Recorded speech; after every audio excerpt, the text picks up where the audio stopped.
નમસ્કાર દર્શક મિત્રો, કનમ એક્સપ્રેસ ન્યૂઝમાં આપનું સ્વાગત છે। હવે જોઈએ આજના મુખ્ય સમાચાર। આમોદમાં ભાજપ શાસિત નગરપાલિકાનો બેદરકાર વહીવટ, ભાજપના જ સભ્યોને પત્રકાર ખાડા પૂરવા ઉતર્યા મેદાનમાં।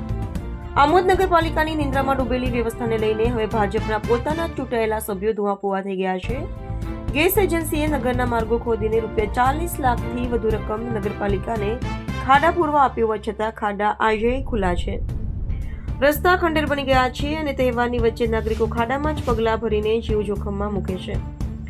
વોર્ડ નંબર 3ના આરોગ્ય સમિતિના ચેરમેન રશ્મિકાબેન પરમારે જણાવ્યું કે નગરપાલિકાના પ્રમુખ જલ્પાબેન પટેલ અને મુખ્ય અધિકારી પંકજ નાયક પછાત વિસ્તાર પ્રત્યે ભેદભાવભર્યું વર્તન રાખે છે।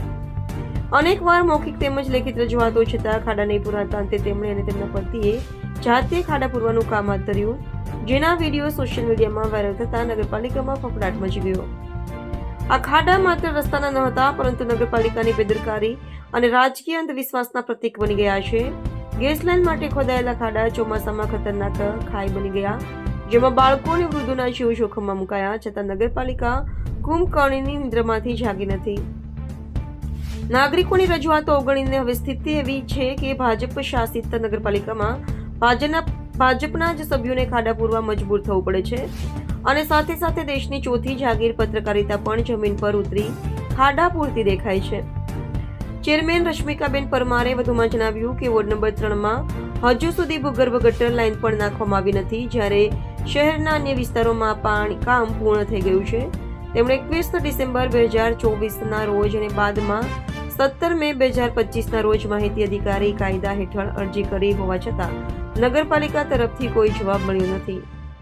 આ પરિસ્થિતિ સ્પષ્ટ કરે છે કે આમોદ નગરપાલિકા હવે વિકાસ નહીં, ભેદભાવ અને બેદરકારીનો ખાડો ખોદી રહી છે, જ્યાં નાગરિકો, ભાજપના સભ્યો અને પત્રકાર ત્રણેય જાતે ફાવડો ઉઠાવી પાલિકાના ખાડા પૂરવાની ફરજ બજાવી રહ્યા છે। રિપોર્ટર અકબર બેલી, આમોદ। રશ્મિકાબેન મારા પત્ની છે, તો નગરપાલિકામાં મેડિકલ અને સેનિટરી વિભાગના ચેરમેન છે। ગેસ એજન્સી દ્વારા ખોદાયેલા ખાડા હજુ સુધી અમારા વિસ્તાર વોર્ડ નંબર 3માં પૂરવામાં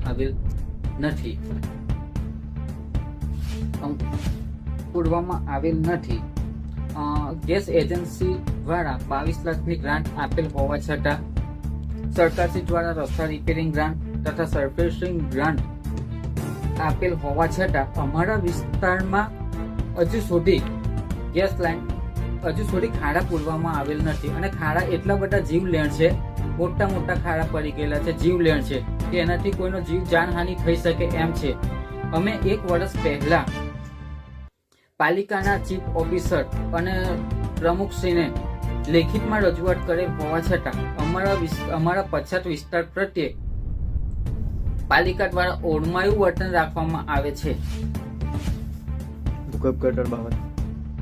ભૂગર્ભ ગટર બધા આમોદમાં દરેક વિસ્તારોમાં ભૂગર્ભ ગટર હોય છતાં અમારા વોર્ડ નંબર 3માં પછાત વિસ્તારમાં ભૂગર્ભ ગટરથી અમને વંચિત રાખવામાં આવેલ છે। અંદાજિત અમે 1.5 વર્ષ પહેલા લેખિતમાં રજૂઆત કરેલ હોવા છતાં અમારા વિસ્તારમાં હજુ સુધી ભૂગર્ભ ગટર આવેલ નથી।